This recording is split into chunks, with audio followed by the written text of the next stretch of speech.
Hello అండి, అందరూ ఎలా ఉన్నారు? నేనైతే చాలా బాగున్నానండి. మీరందరూ కూడా బాగుండాలి అని అయితే మనస్ఫూర్తిగా అయితే కోరుకుంటున్నాను. ఈరోజుటి వీడియో అండి.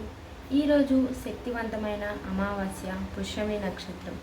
ఈ రోజున అమ్మవారి గుడికి వెళ్ళి లలిత సహస్రనామం చదవటం వల్ల మీకు ఉన్న అప్పుల సమస్యలు, బాధలు, కష్టాలు అన్నీ తొలగిపోతాయండి. అదేవిధంగా పిల్లలకి కూడా ప్రతి అమావాస్య రోజు చిన్న చిన్న దిష్టి సమస్యలు పోగొట్టడానికి, నరదిష్టి ఉండకుండా, ఇరుగు పొరుగు వారి దిష్టి సమస్యలు ఉండకుండా ఉండడానికి చిన్న చిన్న దిష్టి పరిహారాలు అనేటివి నేను చెప్తానండి. మా పిల్లలకి ప్రతి అమావాస్యకైతే మా బాబుకి నేను ఇలానే చేశాను. మా అమ్మ వాళ్ళ ఇంటి దగ్గర అయితే ఇంకా పవర్ఫుల్గా అయితే చేస్తారు. నేనుండేది రెంట్ హౌస్ సిటీలో కాబట్టి ఇలాంటివి చేయడానికి అస్సలు కుదరదు. అందుకోసమే ఇంట్లోనే చిన్న చిన్న టిప్స్ పాటిస్తూ పిల్లలకి దిష్టి తీయడం వల్ల ఎటువంటి దిష్టి సమస్యలు, తల్లిదండ్రి దిష్టి, అదేవిధంగా విరుగు పొరుగు వారి దిష్టి కూడా ఉండదు. అదేవిధంగా ఎవరు వచ్చినా మన పిల్లల్ని చూసినప్పుడు వెంటనే మనం ఉప్పుతో దిష్టి అనేది తీసేస్తూ ఉండాలి. ఇలా తీసినప్పుడు వాళ్ళ దిష్టి అనేది మన పిల్లలకి తగలుకుంటూ ఉంటుంది. అదేవిధంగా ప్రతిరోజు పిల్లలు ఉన్నవారు సాయంత్రం 7 నుంచి 8 లోపలైతే ఖచ్చితంగా దిష్టి తీసేయాలి. కర్పూరంతో దిష్టి తీయడం వల్ల త్వరగా అనేది దిష్టి పోతుంది. చాలామందికి కూడా ఈ దిష్టి సమస్యలు తెలియక హాస్పిటల్స్కి వెళ్తూ అన్ని రకాలుగా అయితే ఇబ్బంది పడుతూ ఉంటారు. హాస్పిటల్కి తీసుకువెళ్ళినా కూడా ఇలాంటి రెమెడీస్ కూడా చేస్తూ ఉండాలండి. పిల్లల తల్లికి మాత్రం చాలా ఇంపార్టెంట్. ఎందుకంటే ఆమె ప్రతిదీ చూసుకోవాల్సి వస్తుంది. హస్బెండ్స్ అంటారా వినట్టు, అదేవిధంగా ఇవేముందులే మూఢనమ్మకాలు అంటూ ఉంటారు. కానీ ప్రతి తల్లి కూడా శ్రద్ధగా తీసుకోవాలి. పిల్లలు స్కూల్కి వెళ్ళేదాకా కూడా నిర్లక్ష్యం అనేది అస్సలు చేయకూడదండి. అందుకోసమే ఈరోజు అమావాస్య కాబట్టి నేను మధ్యాహ్నం 12 గంటలకి ఎలా దిష్టి తీస్తున్నాను అనేది క్లారిటీగా అయితే చూపిస్తానండి మా పిల్లలు తీసి.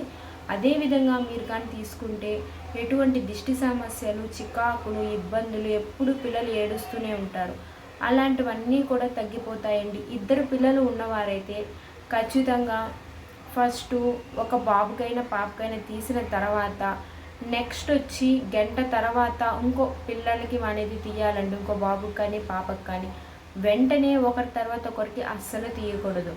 చూసారు కదా. ఇంకా మీరు ఎలా చేస్తాను, దిష్టి ఎలా తీస్తాను అనేది అయితే చూసేయండి. దానికి కావాల్సింది కూడా నేను పర్టికులర్గా మీకైతే చూపిస్తానండి. మొదటిగా మనం దిష్టి తీసుకోవడానికి ఒక ప్లేట్ని తీసుకోవాలండి. తీసుకున్న తర్వాత మనం వాటర్ అనేది యాడ్ చేయాలి. ఇలా వాటర్ని యాడ్ చేసిన తర్వాత మనం పసుపు అనేది యాడ్ చేసుకోవాలండి. వంటలో వాడే పసుపు అయినా ఎటువంటి సమస్య ఉండదు. పసుపు మనం ఇలా వేసిన తర్వాత సున్నం అండి. సున్నం అందరికీ తెలిసిందే కదా. సున్నం అనేది వేసుకోవాలి. ఈ రెండు బాగా మిక్స్ అయితే ఎరుపు వాటర్ అనేది వస్తుంది. ఈ ఎరుపు వాటర్ వల్ల ఎటువంటి దిష్టి అయినా కూడా సరిపోతుందండి.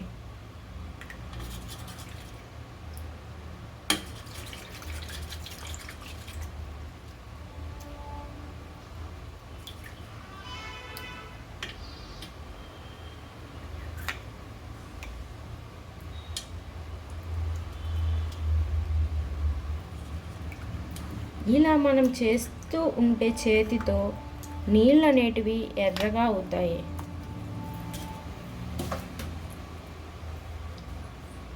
బాగా ఎర్రగా రావాలండి. ఇలా ఎర్రగా వచ్చినప్పుడు మనం దిష్టి తీయడం వల్ల ఎంత పెద్ద దిష్టి అయినా మన ఇంటికి ఎవరైనా వచ్చినప్పుడు, లేదా శుక్రవారం కానీ, ఆదివారం కానీ, మంగళవారం కానీ, ఈ 3 రోజులలో మధ్యాహ్నం పూట 12 నుంచి 1 గంట లోపల మనం దిష్టి తీస్తే చాలు, పిల్లలకి దిష్టి సమస్యలే ఉండవండి. అదేవిధంగా చీటాకులు కూడా కడుతూ ఉంటారు. పిల్లలు ఎక్కువ చిడి పెడుతూ ఉన్నారు. అదేవిధంగా ఎంత చేసినా ఆపటం లేదు. కడుపు నొప్పి ఏంటో అర్థం కావట్లేదు. హాస్పిటల్కి తీసుకెళ్ళినా కూడా ఇలానే ఏడుస్తున్నారు అనుకుంటే వాళ్ళకి ఖచ్చితంగా దిష్టి సమస్య ఉన్నట్టే. అప్పుడు మనం వెంటనే చీటాకు, చాలామందికి చీటాకులు అంటే తెలియదండి. మేము హైదరాబాద్లో ఉండేటప్పుడు కూడా చుట్టుపక్కల వాళ్ళకి చీటాకు అంటేనే తెలియదు, తాయితలు అంటే కూడా తెలియదు, మండ అన్నా కూడా తెలియదు. మేమన్నీ కూడా ఆడికి వెళ్ళి నేనే చేశానండి మా పాపకి, మా బాబుకి. చూస్తున్నారు కదా. ఇలా ఎర్రగా అయిన తర్వాత పూలను యాడ్ చేయాలండి. 3 రకాల పూలను అయితే యాడ్ చేయాలండి. నాది కూడా ఒకే అంటే రోజ్ ఫ్లేవర్ ఉంది కాబట్టి దానిని యాడ్ చేశాను. తర్వాత మనం కల్లుప్పు అనేది యాడ్ చేయాలి. ఈ కల్లుప్పు వల్ల ఎటువంటి దిష్టి కూడా పోతుందండి. సముద్రపు నుంచి వచ్చే ఉప్పు కాబట్టి ప్రతిరోజు మనం ఉప్పు వేసుకొని స్నానం చేయటం వల్ల కూడా మనకున్న దిష్టి సమస్యలు కూడా పోతాయండి. ఇలా వేసిన తర్వాత మనం దీనిలో 3 ఎండుమిరపకాయలు వేయాలండి.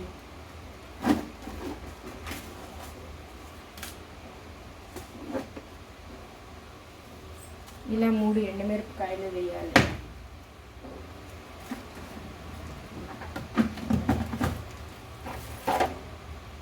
వెంట్రుకలు కూడా వేయాలండి. ప్రస్తుతానికి నాది కూడా వెంట్రుకలు లేవు కాబట్టి ఇలా అయితే వేసానండి. తర్వాత మనకు ఒక నిమ్మకాయ అయితే కావాలండి. ఈ నిమ్మకాయని మనం 2 సవాలుగా అయితే కట్ చేసుకోవాలి. అమావాస్య రోజు కంపల్సరీగా నిమ్మకాయలతో, కోడిగుడ్డుతో, లేకపోతే టెంకాయతో ఇలా కానీ మనం పిల్లలకి దిష్టి తీసాము అంటే వాళ్ళకి ఎటువంటి ఇబ్బంది ఉండదు, హాయిగా నిద్రపోతారు.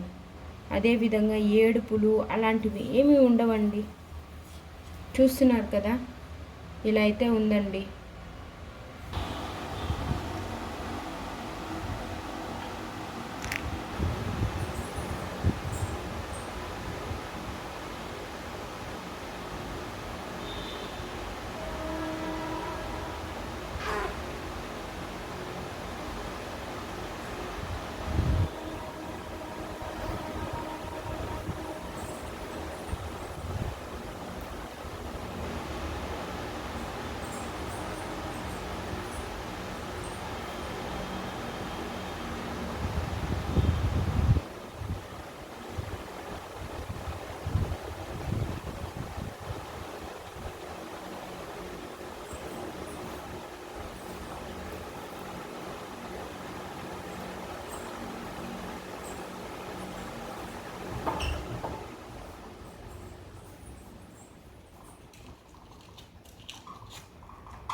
ఇలా పిల్లలకి దిష్టి తీసిన వెంటనే మనం స్నానం చేయటం కానీ లేదా చేతుల్ని కడుక్కోవటం, ఖాళీ చేతులు నీట్గా కడుక్కొని పిల్లల్ని తాకాలండి. ఇలా చేస్తే ఎటువంటి దిష్టి అయినా పోతుంది. ప్రతిరోజు కూడా ఈవినింగ్ కర్పూరంతో దిష్టి తీయడం వల్ల ఎటువంటి సమస్యలైనా దూరం అయిపోతాయి. నెక్స్ట్ అక్కడే 1 గంట తర్వాత ఖచ్చితంగా అయితే బాబుకి కానీ పాపకి కానీ తీయండి. ఫస్ట్ అయితే నేను మా పాపకి తీసాను. నెక్స్ట్ 1 అవర్ తర్వాత అయితే మా బాబుకి తీస్తానండి. అదేవిధంగా వీలైతే మీరు స్నానం చేయించక ముందే పిల్లలకి దిష్టి తీసి తర్వాత స్నానం అనేది తలారా స్నానం చేయించండి. ఎటువంటి సమస్యలు ఉండవండి. హాస్పిటల్స్కి వెళ్ళాలి, అదే కాకుండా ఇలాంటి దిష్టి సమస్యలకు కూడా తీయాలండి.